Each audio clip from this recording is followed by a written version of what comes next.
अस्सलामुअलैकुम। बहुत ही आसान और इम्पोर्टेंट लॉन्ग क्वेश्चन है domains of living organism. Living organism को हम तीन डोमेन्स में डिवाइड करते हैं, डोमेन आर्चिया, डोमेन बैक्टीरिया और डोमेन यूकेरिया में। सबसे पहले हम बात करते हैं डोमेन आर्चिया की। डोमेन आर्चिया में जो ऑर्गेनिज्म होते हैं उन्हें हम प्रिमिटिव प्रोकैरियोट्स कहते हैं। प्रिमिटिव प्रोकैरियोट्स जो होते हैं ये मोस्ट सिंपल और मोस्ट एंशियंट हैं। यहाँ पे आप देख सकते हैं ये एक सिंपल सा स्ट्रक्चर है। बाहर की जानब सेल वाल है जबकि अंदर की जानब सेल मेम्ब्रेन है। इनकी जो सेल वाल होती है इसमें पेप्टाइडोग्लाइकन नहीं होता, जबकि इसकी जो सेल मेम्ब्रेन होती है इसमें यूनिक लिपिड होता है जिसे हम आइसोप्रीनाइड कहते हैं। हैबिटेट, ये जो आर्चियोबैक्टीरिया होता है ये एक्सट्रीम इन्वायरमेंट में रहते हैं, जैसा कि हॉट स्प्रिंग, गर्म चश्मे, साल्टी लेक। साल्टी लेक क्या होता है? जहाँ पे नमक की कंसनट्रेशन मकदार ज़्यादा हो। इसके अलावा they can be found in the common environment, ये आम माहौल में भी पाए जाते हैं। सोर्स ऑफ एनर्जी, इनमें जो सोर्स ऑफ एनर्जी है वो फोटोसिंथेसिस है। फोटोसिंथेसिस के ज़रिए ये एनर्जी पैदा करते हैं और ये मीथेन को प्रोड्यूस करते हैं। ग्रुप्स, इनके चार मेजर ग्रुप्स हैं, मिथेनोजन, थर्मोफाइल, हेलोफाइल, एसिडोफाइल।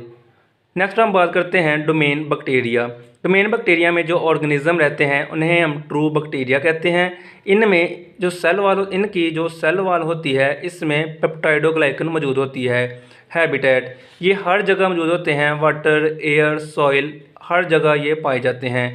इसके अलावा दे कैन लिव अलोन और फॉर्म कॉलोनीज, ये अकेले भी रहते हैं या कॉलोनी की शक्ल में भी रह सकते हैं। सोर्स ऑफ एनर्जी, ज़्यादातर ये हेटरोट्रॉफ होते हैं, कुछ फोटोसिंथेसिस करने की सलाहियत रखते हैं। ग्रुप्स, इनके दो मेजर ग्रुप्स हैं, यू बैक्टीरिया और साइनोबैक्टीरिया। हमने देखा डोमेन बैक्टीरिया में कि ये ट्रू बैक्टीरिया हैं, इनकी जो सेल वाल है इसमें पेप्टाइडोग्लाइकन मौजूद होती है।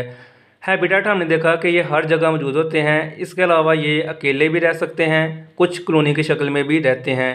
सोर्स ऑफ एनर्जी जो है इनमें ये हेटरोट्रॉफ हैं, कुछ फोटोसिंथेसिस करने की सलाहियत रखते हैं। ग्रुप्स में हमने देखा कि दो मेजर ग्रुप्स हैं, यू बैक्टीरिया और साइनोबैक्टीरिया। थर्ड डोमेन है डोमेन यूकेरिया। डोमेन यूकेरिया में जो ऑर्गेनिज्म रहते हैं वो यूकैरियोट्स कहलाते हैं। यूकैरियोट्स एक्चुअली वो ऑर्गेनिज्म होते हैं जिनके अंदर न्यूक्लियस और सेल मेम्ब्रेन बॉन्ड ऑर्गेनेल्स मौजूद होती हैं।